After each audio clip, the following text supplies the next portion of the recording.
भारत माता की, भारत माता की, भारत माता की। सबसे पहले विद्यालय की प्रबंध समिति, विद्यालय के प्रबंध समिति के सभी सदस्यगण, कहां चले गए सब लोग? अच्छा, आपको मैं धन्यवाद देता हूं, आपने मुझे बुलाया। यहां सभी वरिष्ठ जन, बहुत लोगों को मैं नाम से पहचानता हूं, बहुत लोगों को चेहरे से ही पहचानता हूं। आप सबको धन्यवाद देता हूं, आप आए हैं कार्यक्रम में। मैं आपके बीच में समय बिताना चाहता था, लेकिन ऐसी मजबूरी है कि हमें भिवानी पहुंचना है। इसके बाद भिवानी में कार्यक्रम है और सीधे भी मैं कलकत्ता से ही आ रहा हूं। कल सुबह 10 से 12 मुंबई में नेशनल स्टॉक एक्सचेंज में ऑडिटोरियम में एक टेम्पल इकोनॉमी के ऊपर एक सेमिनार था। शाम को मुंबई कलकत्ता में था। आज भी आपके बीच में दिल्ली में हूं, शाम को हरियाणा में रहूंगा और कल फिर सुप्रीम कोर्ट रहूंगा। तो लाइफ ऐसी हो गई है, Monday to Friday Supreme court,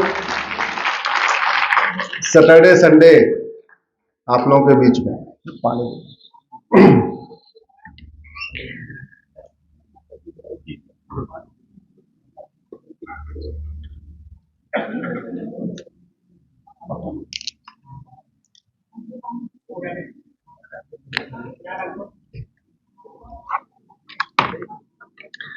मेरा आप लोगों से आग्रह है कि अगले आधे घंटे या जितनी देर मैं बोलूंगा, आप लोग कल सुनना मत, लगातार आप बोलते रहना, जिससे हमारा आपका संवाद होता रहेगा। दुनिया में सबसे पहले शिक्षा की क्रांति कहां हुई? भारत में। वेद, पुराण, भगवत गीता, रामायण कहां लिखा गया? भारत में। दुनिया की सबसे प्राचीन यूनिवर्सिटी कहां रही? भारत में। दुनिया की सबसे बड़ी लाइब्रेरी कहां रही? भारत में। और स्वतंत्रता के 75 साल के बाद आज की डेट में हमारे 2 लाख बच्चे भारत से बाहर जाके पढ़ते हैं। अगर एक बच्चे के ऊपर साल में 20 लाख रुपए खर्च हुआ और 2 लाख बच्चे जा रहे हैं, यानी 4 लाख करोड़ रुपए हमारा कहां चला जाता है? विदेशों। क्यों? वो जो पढ़ा सकते हैं हम नहीं पढ़ा सकते क्या? हमसे तो उन्होंने सीखा पढ़ाना, कैसे, क्या पढ़ाना है क्या नहीं पढ़ाना, और हमारे बच्चे वहां जाके पढ़ रहे। 4 लाख करोड़ छोटा आइटम, छोटा अमाउंट नहीं है। कई देशों की इकोनॉमी है, कई देशों का फुल बजट 4 लाख करोड़ का है, जितना हमारे देश से बाहर चला जाता है पढ़ाई का, जितना हम बाहर फीस दे देते हैं। अच्छा, यहां जो हम पढ़ा रहे हैं उसमें जो हम प्राइमरी में पढ़ा रहे हैं या जूनियर में पढ़ा रहे हैं, हाई स्कूल में पढ़ा रहे हैं, इंटर में पढ़ा रहे हैं, उसका कितना हिस्सा हमारे जीवन में काम आ रहा है? उदाहरण के लिए इस सभागार में जितने लोग बैठे हुए हैं, आपको प्राइमरी या सेकेंडरी में ट्रिग्नोमेट्री पढ़ाई गई, आपके जीवन में कोई उसका काम है? जोर से बोलिए जरा। Sine theta plus cos theta, आपके जीवन में उसका कोई काम है? एक बार जरा सोचना। हालांकि अब तो भूल गया होगा आपने क्या क्या पढ़ा, हमें भूल गया हमने क्या क्या पढ़ा, लेकिन जो पढ़ा उसका कितना प्रतिशत हमारे जीवन में काम आ रहा है? जिस पढ़ाई के लिए हम आज अपने बच्चों की हर महीने 10,000 रुपए फीस देते हैं या 15,000 रुपए, बड़े बड़े में शायद 15,000 रुपए भी लगता है, तो वो जो 10-15,000 रुपए फीस दे रहे हैं, साल में 2.5-3 लाख रुपए खर्च कर रहे हैं हाई स्कूल इंटर में, उसका कितना हिस्सा उसके जीवन में काम आएगा?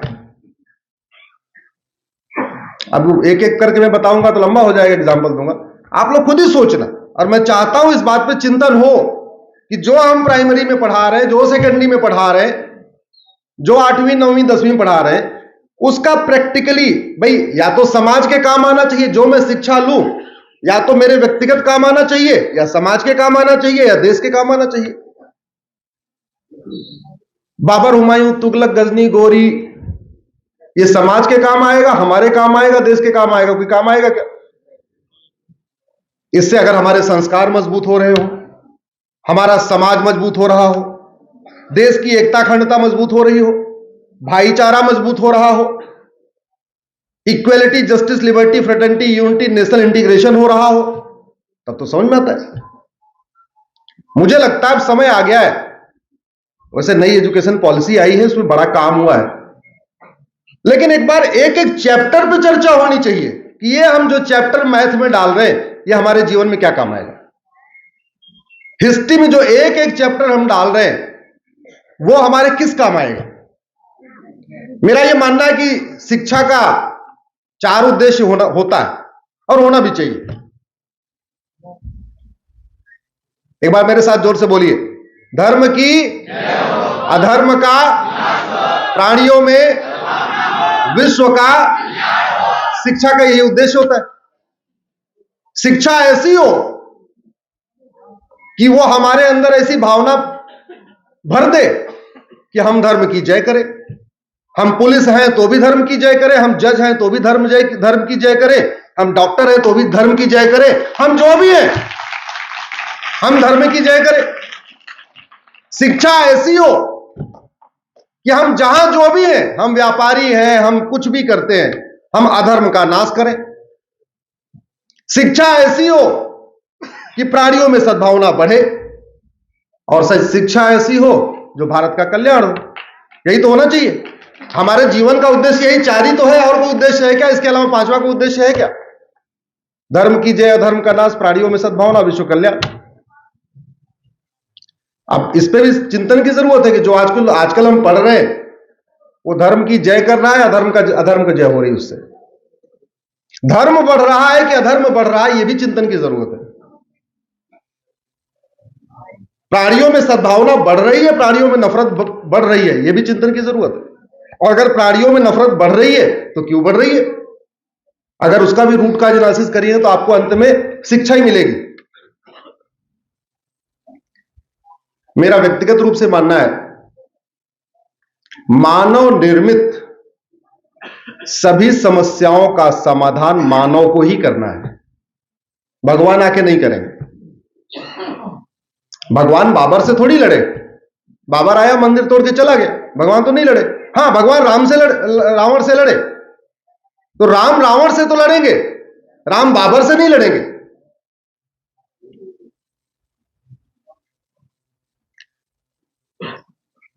शिक्षा में बदलाव इसलिए जरूरी है क्योंकि कहीं ना कहीं हम तथ्य पढ़ा रहे हैं, जानकारी बांट रहे हैं, लेकिन वो जानकारी किसी काम की नहीं।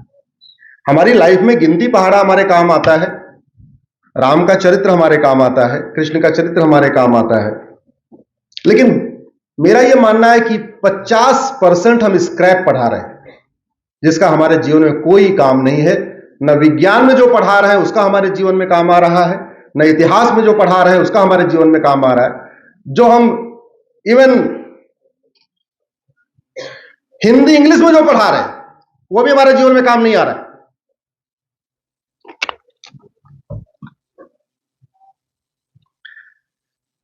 हिंदी की किताब पढ़ाई जाती है, किस लिए पढ़ाई जाती है? हिंदी सिखाने के लिए। भाई क ख ग घ पढ़ लिया, ABCD पढ़ लिया, उसके बाद जो किताबें हम पढ़ते हैं वो किस लिए पढ़ाई जाती हैं? कि हमें हिंदी का ज्ञान हो जाए। ये तुलसीदास जी का रामायण हिंदी में ही है ना, क्यों? तो हिंदी पढ़ाने के लिए, हिंदी व्याकरण सिखाने के लिए, हिंदी भाषा सिखाने के लिए, हिंदी का गद्य और काव्य सिखाने के लिए प्राइवेट किताब क्यों?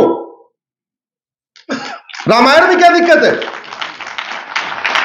अरे रामायण पढ़ाइए, 7 कांड है, पहली क्लास में बच्चे ने क ख ग घ सीख लिया, दूसरी क्लास से एक एक कांड, उसको एक एक अध्याय डालते जाइए। रामायण में 7 ही कांड तो हैं, 8वीं पास करते करते पूरा रामायण पढ़ लेगा बच्चा। माता पिता भी पढ़ लेंगे, क्योंकि उसको बच्चे को होमवर्क कराएंगे, तो बच्चे को भी रामायण सीख लिया, माता पिता ने भी रामायण सीख लिया, बच्चे ने राम का आदर्श सीखा, राम और भरत का प्रेम सीखा, राम और लक्ष्मण के बीच में क्या रिश्ता था उसको सीखा, राम ने युद्ध क्यों किया उसको सीखा, राम कहां कहां गए उसको सीखा, राम ने सबरी के साथ क्या संवाद किया उसको सीखा। प्राइवेट किताब क्यों चल रही भाई? अरे अल्टीमेटली हिंदी विषय में प्राइवेट किताब लगाने का एक ही उद्देश्य है ना। हाँ, अगर उद्देश्य यह है कि हमें प्राइवेट पब्लिशर की किताब बिकवानी है, हमें पब्लिशर को फायदा कराना है, पब्लिशर की मोटी कमाई होती रहे, ये करना है, तब तो ठीक है भैया, हर साल किताब बदलते रहो, हर साल माता पिता बेचारे मजबूर होकर के किताब खरीदते रहेंगे, दुकान चलती रहेगी, लेकिन नॉलेज उनको कहां से आएगी? हमने ये रामायण जो छोड़ दिया है ना, ये केवल और केवल कथावाचक राम कथा बताएंगे, ये गलत हो गया है। राम कथा बताना केवल कथावाचक का काम नहीं है, राम कथा बताना हमारे इस विद्यालय का काम है, स्कूलों का काम है, हमारे सिलेबस का काम है। दूसरा, संस्कृत पढ़ाते हैं। अब संस्कृत पढ़ाते हैं, उद्देश्य क्या है? एक उद्देश्य तो यह है कि संविधान में लिखा हुआ 3 भाषा पढ़ाना है, सभी बच्चों को 3 भाषा का ज्ञान होना चाहिए, हमारा कॉन्स्टिट्यूशन कहता है। वैसे ओरिजिनल कॉन्स्टिट्यूशन कहता था 3 भारतीय भाषाओं का ज्ञान होना चाहिए, बाद में अमेंड कर दिया गया कि भाई कोई भी 3 भाषा ज्ञान होना चाहिए। तो हमने हिंदी ले लिया, संस्कृत ले लिया और तीसरी विदेशी भाषा अंग्रेजी ले लिया। अब संस्कृत सिखाना है तो हमारे वेद किसमें है? संस्कृत में। अगर हम 20-20 ऋचाएं, 25-25 ऋचाएं, 50-50 ऋचाएं दूसरी, तीसरी, चौथी, 5वीं, 6वीं, 7वीं, 8वीं, 9वीं, 10वीं तक डालते चले जाए तो वो ज्यादा अच्छा है, या वो प्राइवेट किताब जिसमें कुछ कहानियां दी हुई होती हैं संस्कृत में, जिसका हमसे कोई दूर दूर का रिलेशन नहीं है, जिसको बच्चे को विजुअलाइज करना पड़ता, अच्छा क्या लिखा है, क्या लिखा है, ज्यादा अच्छा क्या है? वेद की ऋचाएं लगा दे, वाल्मीकि रामायण लगा दे, बच्चा संस्कृत भी सीखेगा और भाषा का ज्ञान भी हो जाएगा, वाल्मीकि रामायण भी सीखेगा, वेद की ऋचाएं भी सीखेगा। तीसरी भाषा हम आजकल सिखा रहे हैं अंग्रेजी। अब अंग्रेजी में विंसेंट वाली स्टोरी, ऐसी सी स्टोरी है, कुछ अमेरिका की स्टोरी है, कुछ वहां की स्टोरी, कुछ वहां की स्टोरी। अल्टीमेटली अंग्रेजी भाषा सिखाना, उद्देश्य क्या है कि बच्चे को अंग्रेजी आ जाए, उसको बोलना आ जाए, उसको पढ़ना आ जाए, उसको लिखना आ जाए, यही उद्देश्य है। तो भाई प्राइमरी पहली क्लास में आपने ABCD सिखा दिया, भगवत गीता में 18 अध्याय है, 3-3 अध्याय सिखाना शुरू करो तो 7वीं पास करते करते पूरी भगवत गीता सीख लेगा। 2-2 अध्याय एक चैप्टर में डालो तो 10वीं पास करते करते पूरी भगवत गीता सीख जाएगा। जरूरत ही नहीं है कुछ और करने की। और भगवत गीता अंग्रेजी में उपलब्ध है, जर्मन अंग्रेजी में, अब US में, अमेरिका में पढ़ाई जा रही है भगवत गीता, ऑक्सफोर्ड में पढ़ाई जा रही है, कई और यूनिवर्सिटीज में पढ़ाई जा रही है, लेकिन हम नहीं लगा पा रहे हैं। क्यों? क्योंकि हमको लगता है कि ये भगवत गीता, रामचरितमानस, रामायण ये रिलीजियस बुक है और हम सेकुलर हैं। ये जो समस्या अटकी हुई, यहां अटकी हुई। तो पहली बात तो ये कि धर्म अलग होता है, रिलीजन अलग होता है। वर्तमान संविधान ने रिलीजियस बुक पढ़ाने से मना किया है, धार्मिक किताब पढ़ाने से मना। धर्म अलग है, रिलीजन अलग है। सेकुलर का मतलब होता है पंथ निरपेक्ष, हिंदी में कहते हैं रिलीजन न्यूट्रल। सेकुलर का मतलब धर्म निरपेक्ष नहीं है। यहां जज साहब बैठे हुए हैं, किधर है? हाँ सर, सही कह रहा हूं, गलत तो नहीं कह रहा हूं? देखो भाई, वेरीफाई हो गया, वकील कह रहा है, जज साहब ने कह दिया। सेकुलर का मतलब होता है पंथ निरपेक्ष। सेकुलर को अगर अंग्रेजी में कहते हैं तो उसका होता है रिलीजन न्यूट्रल। तो मैंने एक लेटेस्ट PIL फाइल किया अभी कि सबसे पहले तो ये जो पूरी कहानी कुछ खिचड़ी बन गई है, लोग धर्म को रिलीजन समझ रहे हैं, रिलीजन को धर्म समझ रहे हैं। प्लीज इसको बंद कराइए। सरकारी डॉक्यूमेंट्स में जहां जहां धर्मनिरपेक्ष शब्द है इसको हटवाइए। स्कूलों में एक चैप्टर डालिए कि धर्म क्या होता है, रिलीजन क्या होता है। रिलीजन वो होता है जहां एक गॉड हो और एक किताब हो। रिलीजन वो होता है जहां उस रिलीजन को न मानने वालों की एंट्री और एग्जिट दोनों बड़ी मुश्किल है। एंट्री कराने में भी कुछ टर्म्स कंडीशन होती है और एग्जिट करने में तो गला भी काट दिया जाता है। इसको कहते हैं रिलीजन। गॉड एक, किताब एक, एंट्री भी टर्म्स कंडीशन के साथ, एग्जिट तो असंभव। धर्म क्या है? किसी की पूजा करो ना करो, राम की पूजा करो, चाहे कृष्ण की पूजा करो, चाहे विष्णु जी की करो, चाहे लक्ष्मी जी की करो, चाहे गणेश जी की करो, चाहे किसी की मत करो। हनुमान चालीसा पढ़ो चाहे न पढ़ो, गीता पढ़ो चाहे न पढ़ो, आस्तिक हो चाहे नास्तिक हो, कबीर पंथी हो चाहे कुछ भी हो, सबको पूरी छूट है। हाँ, वसुदेव कुटुंबकम को मानो, सर्वमंगल मांगल्य को मानो, नारी तू नारायणी को मानो, यत्र नरस्ति पूज्यते रमन्ते तत्र देवता को मानो, इसको मानो, हो गया। अब आप ये बताओ, भगवत गीता में कहीं लिखा हुआ है क्या या आप हिंदू बन जाओ तभी भगवत गीता पढ़ो? कोई हिंदू बनने की टर्म्स कंडीशन दी हुई है क्या? नहीं। वेद में ऐसी कोई टर्म्स कंडीशन दी है क्या? रामायण में ऐसी कोई टर्म्स कंडीशन दी है क्या? तो रामायण क्या है? धार्मिक किताब। बाइबल कुरान क्या है? Religious book. रिलीजियस बुक नहीं पढ़ाई जा सकती क्योंकि संविधान में सेकुलर वर्ड लिखा हुआ है, लेकिन धार्मिक किताब पढ़ाई जा सकती है। वेद, पुराण, गीता, रामायण पढ़ाया जा सकता है क्योंकि वो धार्मिक किताब। कोई अंतर है क्या इसमें? नहीं।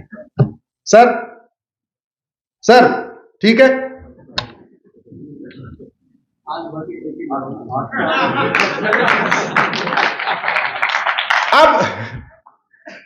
अब अगर मान लीजिए थोड़ा कंफ्यूजन है तो एक काम और हो सकता है कि भाई एक कानून है राइट टू एजुकेशन, उसमें एक शब्द जोड़ दिया जाए इक्वल, तो क्या हो जाएगा? Right to equal education. अभी वो पहली से लेके 8वीं तक लागू होता है, उसमें 2 साल और जोड़ दो। 6 से 14 साल लिखा है, उसको 6 से 16 कर दो, तो क्या हो गया? 10वीं तक हो गया। तो आपका पहली से लेके 10वीं तक राइट टू इक्वल एजुकेशन हो गया। राइट टू इक्वल एजुकेशन होने का मतलब, जैसे पूरे भारत का रेलवे बोर्ड एक ही है ना, गाड़ी तो पूरे देश में घूमती है, रेलवे बोर्ड एक ही है, अलग अलग है? एक है, बाकी उसके डिविजनल ऑफिस है। ऐसे one nation one education board बन जाए, भारतीय शिक्षा बोर्ड, बाकी सारे उसके ब्रांचेज हो जाए सभी राज्यों में। वन नेशन वन सिलेबस हो जाए, जैसे केंद्रीय विद्यालय में है, नवोदय स्कूल में है। हाँ, गुजरात वाला गुजराती में पढ़े, बंगाल वाला बंगाली में पढ़े, महाराष्ट्र वाला मराठी में पढ़े, अपने अपनी मातृभाषा में पढ़े, लेकिन सिलेबस और करिकुलम तो समान होना ही चाहिए। और हो सकता है, अगर वन नेशन वन टैक्स हो सकता है तो वन नेशन वन सिलेबस नहीं हो सकता है क्या? जोर से बोलिए जरा। अगर one nation one railway board हो सकता है तो one nation one education board नहीं हो सकता है क्या? हो सकता है। कुछ चीजें करनी पड़ेगी अगर हम चाहते हैं धर्म की जय हो, अधर्म का नाश हो, प्राणियों में सद्भावना हो, विश्व का कल्याण हो। तो सबसे पहले हमें भारत से विदेशी शिक्षा व्यवस्था को खत्म करना पड़ेगा, विदेशी स्कूलों को खत्म करना पड़ेगा। जो स्कूल भारत में मुगल काल के दौरान शुरू हुए या जो स्कूल भारत में ब्रिटिश काल के दौरान शुरू हुए, उस पर बैन करना पड़ेगा, उस पर ताला लगाना पड़ेगा और दोबारा फिर से वैदिक शिक्षा व्यवस्था लागू करना पड़ेगा, गुरुकुल शिक्षा व्यवस्था लागू करना पड़ेगा, समान शिक्षा लागू करना पड़ेगा, one nation one education board बनाना पड़ेगा, वन नेशन वन सिलेबस बनाना पड़ेगा, वन नेशन वन करिकुलम बनाना पड़ेगा। और ये दूसरे और इसलिए भी इंपॉर्टेंट है कि संविधान कहता है सबको इक्वल अपॉर्चुनिटी दो। आज की डेट में जितने एंट्रेंस एग्जामिनेशन है वो तो एक ही हो रहे। आप चाहे सीबीएसई बोर्ड से पढ़ो, चाहे आईसीएसई पढ़ो, चाहे आप यूपी बोर्ड से पढ़ो, चाहे बिहार बोर्ड से पढ़ो, इंजीनियरिंग वाला जेईई वाला पेपर तो कॉमन है कि नहीं? नीट वाला पेपर तो कॉमन है। एनडीए वाला पेपर तो कॉमन है, क्लैट वाला पेपर तो कॉमन है। अब तो सीयूईटी आ गया यूनिवर्सिटी में एडमिशन के लिए, उसका भी एंट्रेंस एग्जामिनेशन एक है। जब सारे एंट्रेंस एग्जामिनेशन के पेपर एक है तो स्कूल में सीबीएसई अलग क्यों पढ़ा रहा है, आईसीएसई बोर्ड अलग क्यों पढ़ा रहा है, यूपी बोर्ड अलग क्यों पढ़ा रहा है, बिहार बोर्ड अलग क्यों पढ़ा रहा है? संविधान का आर्टिकल 16 कहता है सबको इक्वल अपॉर्चुनिटी मिलनी चाहिए। आज की डेट में इक्वल अपॉर्चुनिटी तो मिल ही नहीं रही है। इक्वल अपॉर्चुनिटी के लिए मजबूरी में आदमी कोचिंग करता है, और व्यवस्था ऐसी हो गई है कि बिना कोचिंग किए कोई न जेई क्वालिफाई कर पा रहा है, न नीट क्वालिफाई कर पा रहा है, न एनडीए क्वालिफाई कर पा रहा है, क्लैट क्वालिफाई कर पा रहा है। क्यों? क्योंकि जो पूछा जाता है वो पढ़ाया नहीं जाता, जो पढ़ाया जाता है वो पूछा नहीं जाता। और वो क्यों? क्योंकि कोचिंग माफियाओं का बड़ा वर्चस्व है, 5 लाख करोड़ का उनका धंधा है साल का। तो कोचिंग माफियाओं ने ऐसा सिस्टम को हाईजैक कर लिया कि जो पढ़वाते हैं 10वीं 12वीं में वो पूछने नहीं देते, और जो पूछवाते हैं इंजीनियरिंग में, मेडिकल में, क्लैट में, एनडीए में, उसको 10वीं 12वीं में पढ़ाने नहीं देते। तो मिडिल क्लास बेचारा फंसा हुआ है कि यार एक काम करो, इस वाले स्कूल में मत पढ़ाओ, इसमें हम पढ़ाएंगे तो हमारा बेटा आईआईटी में नहीं जा पाएगा, इसमें पढ़ाओ। 2000 रुपए फीस वाली स्कूल में मत पढ़ाओ, 10,000 वाली में पढ़ाओ, तब हमारा बेटा आईआईटी जा पाएगा, तब हमारा बेटा जेई में जा पाएगा। और हम कितने नादान हैं, कितने भोले हैं, कभी सोच नहीं रहे यार संविधान कहता है सबको समान अवसर दो। अमेरिका में यूनिफॉर्म एजुकेशन लागू है, चीन में यूनिफॉर्म एजुकेशन लागू है, छोटे से छोटे देश में यूनिफॉर्म एजुकेशन लागू है, और बड़े से बड़े देश में यूनिफॉर्म एजुकेशन लागू है। और हमारा कॉन्स्टिट्यूशन भी कहता है सबको इक्वल अपॉर्चुनिटी दो। इक्वल अपॉर्चुनिटी तब मिलेगी जब सबका सिलेबस कॉमन होगा, करिकुलम कॉमन होगा। सिलेबस करिकुलम तब कॉमन होगा जब राइट टू इक्वल एजुकेशन होगा। राइट टू इक्वल एजुकेशन करने के लिए कानून बनाना पड़ेगा। मांगा क्या आज तक? जोर से बोलिए, मांगा नहीं? मांगा इसलिए मिला नहीं। डेमोक्रेसी में जो डिमांड होती है वो सप्लाई होती है। तो समान शिक्षा इसलिए जरूरी है कि मजहबी उन्माद खत्म हो, कट्टरवाद खत्म हो, पत्थरबाजी खत्म हो, भाईचारा आपस में बढ़े, भारतीय संस्कृति मजबूत हो, भारतीय परंपरा मजबूत हो, भारतीय ज्ञान विज्ञान मजबूत हो। दूसरी तरफ समान शिक्षा इसलिए भी जरूरी है सबको समान अवसर मिले, और यह संभव भी है। एग्जाम्पल हमने आपको बता दिया। एक रेलवे बोर्ड यहां बड़ौदा हाउस में है, दिल्ली का, पूरे देश का रेलवे चला रहा है। एक जीएसटी काउंसिल दिल्ली में रहती है, पूरे देश में इनका जीएसटी चल रहा है। तो जैसे जीएसटी काउंसिल है कि केंद्र के वित्त मंत्री उसके अध्यक्ष हो, तो अपना अपना स्कूल खोलने का अधिकार है। 125 बार अगर संविधान बदल सकता है तो 126वीं बार नहीं बदल सकता है क्या? जोर से बोलिए जरा। 125 बदल सकता है तो एक बार और नहीं बदल सकता है क्या? बदल सकता है। इतने तो करने। राइट टू एजुकेशन को बदलने के लिए सिंपल मेजॉरिटी चाहिए। आर्टिकल 30 को बदलने के लिए 2/3 मेजॉरिटी चाहिए। अब 2/3 मेजॉरिटी चाहिए लोकसभा में भी, और 2/3 मेजॉरिटी चाहिए राज्यसभा में भी। राज्यसभा में जब पूरा दम लगा दिया तब एनडीए पहुंचा 117। राज्यसभा में सिंपल मेजॉरिटी के लिए चाहिए 121। आज की डेट में एनडीए 117 है और बीजेपी 97 है। तो यानी अभी सिंपल मेजॉरिटी से भी 4 कम है। अब आर्टिकल 30 फिर कैसे बदलेगा? अब आर्टिकल 30 बदलने का तरीका यह है कि लोकसभा और राज्यसभा का ज्वाइंट सेशन बुलाया जाए, और ज्वाइंट सेशन में 2/3 मेजॉरिटी हो। तो राज्यसभा में 117 है, ज्वाइंट सेशन में 521 चाहिए, 2/3। अब 521 में से 117 निकाल दो तो हो गए 404।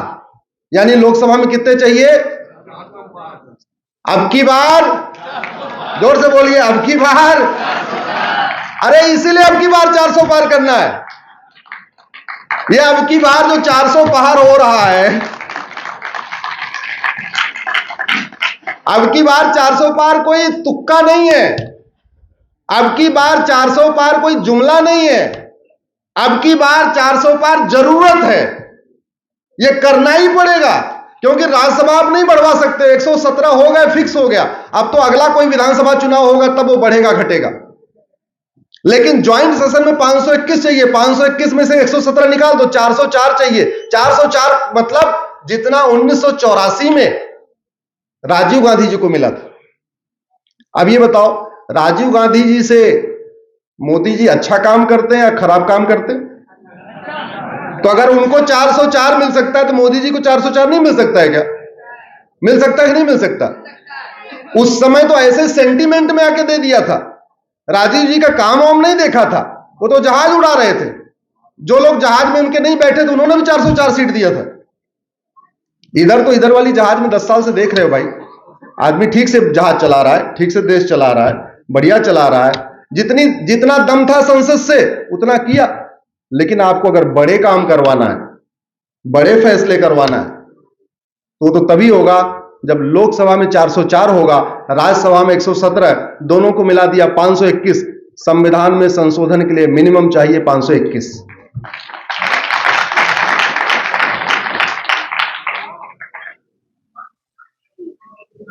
एक तो काम और करना पड़ सकता है। जब संविधान बना था तो इस संविधान में एक पार्ट के ऊपर राम लक्ष्मण सीता यानी राम दरबार बना हुआ था, एक पार्ट पे भगवान कृष्ण अर्जुन को उपदेश दे रहे, एक पार्ट पे हनुमान जी का चित्र था, एक पार्ट पे भगवान नटराज का चित्र था, एक पार्ट पे भगवान महावीर का चित्र था, एक पार्ट पे गौतम बुद्ध का चित्र था, एक पार्ट पे गुरु गोविंद सिंह का चित्र था, छत्रपति शिवाजी महाराज का चित्र था, हमारे महापुरुषों का चित्र था संविधान में। लेकिन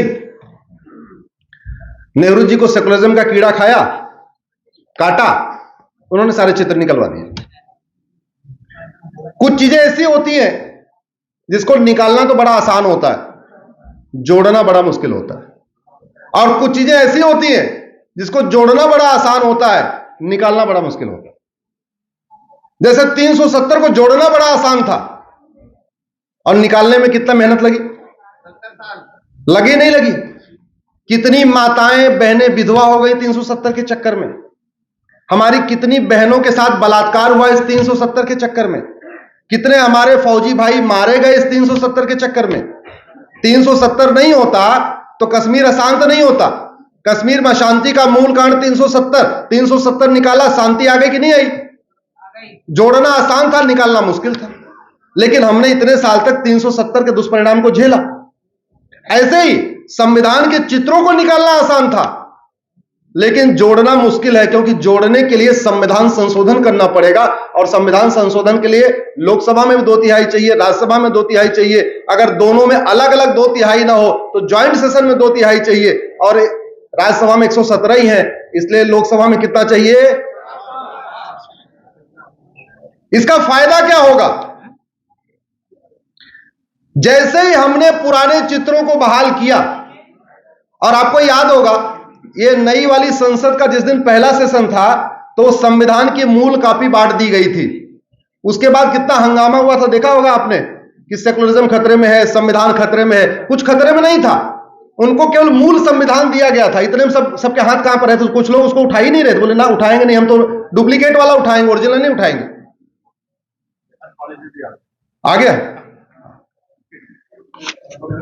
जब संविधान के एक पार्ट के ऊपर राम दरबार होगा और फिर स्कूल में रामचरितमानस पढ़ाया जाएगा, हाई कोर्ट, सुप्रीम कोर्ट, कोई कोर्ट इसका विरोध कर पाएगी क्या? जोर से बोलिए।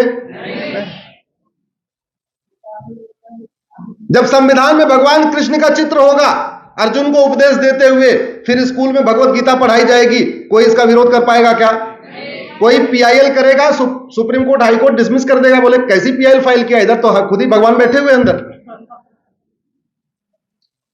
संविधान में जब हनुमान जी का चित्र होगा, सुबह की प्रार्थना में हनुमान चालीसा पढ़ाया जाएगा, कोई इसका विरोध कर पाएगा क्या? संविधान में है। आपको जान के आश्चर्य होगा, पार्ट 15 में छत्रपति शिवाजी महाराज और गुरु गोविंद सिंह का चित्र था, और वो चित्र बहुत, इस संविधान में जितने चित्र डाले गए थे बहुत पर्पसफुली चर्चा के बाद डाले गए थे। पार्ट 15 संविधान का इलेक्शन से रिलेटेड है, तो इलेक्शन वाले पार्ट पे गुरु छत्रपति शिवाजी महाराज की फोटो रखी गई, गुरु गोविंद सिंह की रखी गई। उद्देश्य क्या था कि जब भी लोग चुनाव में जाएं वोट देने जाएं तो दो लोग महापुरुषों को याद करके जाएं, शिवाजी महाराज को और गुरु गोविंद सिंह को, और याद करके जाएं कि उन्होंने इतना बड़ा बलिदान क्यों किया था। यह उद्देश्य था, संविधान के एक एक चित्रों का पूरा उद्देश्य था, लेकिन निकाल दिए गए। अब उनको दोबारा जोड़ने के लिए बड़ी मशक्कत करनी पड़ेगी, बहुत प्रयास करना पड़ेगा। मेरा यह मानना है कि अगर हम भारत को विश्वगुरु बनाना चाहते हैं, एक भारत श्रेष्ठ भारत बनाना चाहते हैं, सब नर करई परस्पर प्रीति, चलहि स्वधर्म निरत श्रुत नीति। सब लोग परस्पर प्रीति करें, सब लोग अपने अपने स्वधर्म का पालन करें। इसका एक ही तरीका है कि कम से कम 10वीं तक वेद, पुराण, भगवत गीता, रामचरितमानस, वाल्मीकि रामायण इसको पढ़ाया जाए। इसको पढ़ाए बिना हम इसको राम राज्य स्थापित नहीं कर सकते। अच्छा, उसी रामचरितमानस में लिखा हुआ है, पहले लिखा हुआ है सब नर करें परस्पर प्रीति, चलें स्वधर्म श्रुत नीति, और बाद में लिखा हुआ है भय बिन होय न प्रीत। दोनों बातें लिखी है ना। यानी शिक्षा व्यवस्था भी आपको गुरुकुल वैदिक शिक्षा व्यवस्था लागू करना पड़ेगा, और भय बिन होय न प्रीत दंड व्यवस्था ऐसी कठोर करनी पड़ेगी कि भारत के खिलाफ बोलने से, भारत की संस्कृति का अपमान करने से, भारत की परंपरा का अपमान करने से, भारतीयता का अपमान करने से पहले आदमी 100 बार सोचे। दंड ऐसा कठोर होना चाहिए। तो भारत में समान शिक्षा लागू हो, इसकी मेरी पीआईएल चल रही है, और भारत में 1 साल के अंदर मुकदमों का फैसला हो, जस्टिस विद इन ईयर हो, उसके लिए भी हम लड़ाई लड़ रहे हैं। आशा करता हूं आने वाले टाइम में भारत में समान शिक्षा भी लागू होगी, समान नागरिक संहिता भी लागू होगी, घुसपैठ नियंत्रण कानून भी बनेगा, धर्मांतरण नियंत्रण कानून भी बनेगा, जनसंख्या नियंत्रण कानून भी बनेगा। संविधान में हमारे जितने चित्र थे वापस फिर जोड़े जाएंगे, संविधान से सेकुलर शब्द हटेगा। जो जो कुछ आवश्यक कानून है, हमें पूरा विश्वास है कि अगले 5 साल में बदलेंगे, लेकिन चूंकि कुछ कानूनों को बदलने के लिए, कुछ कानूनों को बनाने के लिए संविधान में संशोधन करना पड़ेगा। संविधान में संशोधन के लिए वही फार्मूला है, 2/3 बहुमत चाहिए। तो आप लोग प्रयास करिए, जितना ज्यादा प्रयास करेंगे, राष्ट्रहित में प्रयास करिए। सबसे छोटा सा तरीका आपको बता सकता हूं। कितने लोग फेसबुक यूज करते हैं? आप लोग प्रतिदिन फेसबुक पे कुछ लिखना शुरू करिए। एक समस्या लिखिए, उसका मूल कारण, अस्थायी समाधान लिखिए। पर डे समस्या मत लिखिए, समस्या अखबारों में भरा हुआ है, उसको लिखने की जरूरत नहीं है। अखबार पढ़ पढ़ के सबको पता है भारत की क्या समस्या है। न्यूज चैनल वाले समस्या ही बताते हैं, वो मूल कारण अस्थायी समाधान नहीं बताते। आप लोग केवल इतना काम करिए, फेसबुक पे 4-5 हजार लोगों को जोड़ लीजिए। भाई सीधी सी बात है, अगर आपके फेसबुक पे 500 लोग जुड़े हुए हैं, आप जो लिखेंगे 500 लोग पढ़ेंगे। आपके फेसबुक पर 5000 लोग जुड़े हुए हैं, तो आप जो लिखेंगे उसको 5000 लोग पढ़ेंगे। अच्छा ये होगा कि सभी जो राष्ट्र के हित में चिंतन करते हैं, राष्ट्र के बारे में सोचते हैं, जो चाहते हैं कि भारत में राम राज्य स्थापित हो, उन सबसे मैं हाथ जोड़ के निवेदन करता हूं कि सब लोग 5-5 हजार फेसबुक फ्रेंड बनाएं। दिन में कोई एक समस्या का मूल कारण, अस्थायी समाधान लिखना शुरू करें। पिछले 20-22 साल के इस प्रक्रिया के दौरान कि समस्या क्या है, मूल कारण क्या है, अस्थायी समाधान क्या है, मेरा अनुभव यह कहता है कि भारत की 80% समस्याओं का मूल कारण है घटिया कानून। हमारे पास या तो कानून है नहीं, और या तो है तो जो घटिया है, बस और कुछ नहीं। कुछ लोग ये सोचते हैं कि समाज बदलेगा तो व्यवस्था बदलेगी। सबको पता है ना, हेलमेट लगाना जरूरी है। अभी के ट्रैफिक वाला कानून खत्म कर दिया जाए, सब लोग हेलमेट लगा के घूमेंगे क्या? जोर से बोलिए। और कानून बना दिया जाए कि जो बिना हेलमेट के मिला उसकी बाइक जब्त कर ली जाएगी, दोबारा मिलेगी नहीं। कोई बिना हेलमेट का घूमेगा क्या?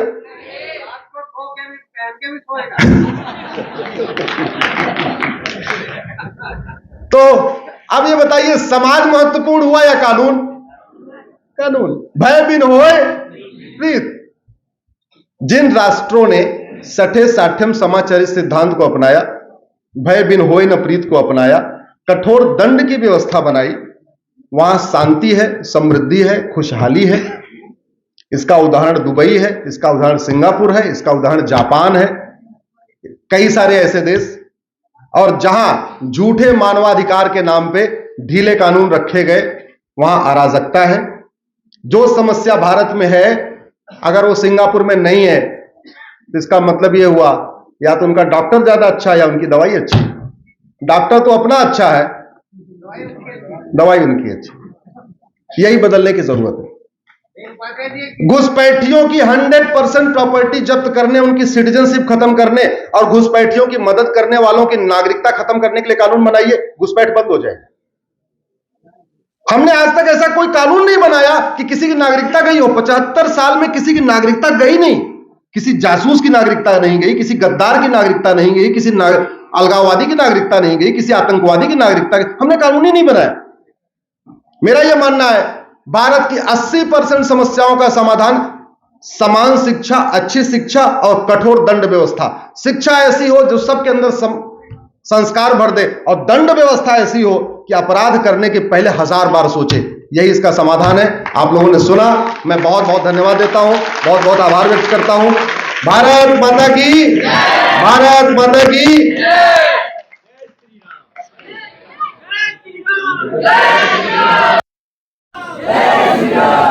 सोनेरी धरती जटे चांदी रो आसमान, रंग रंगीलो रस भरियो मारो प्यारो राजस्थान।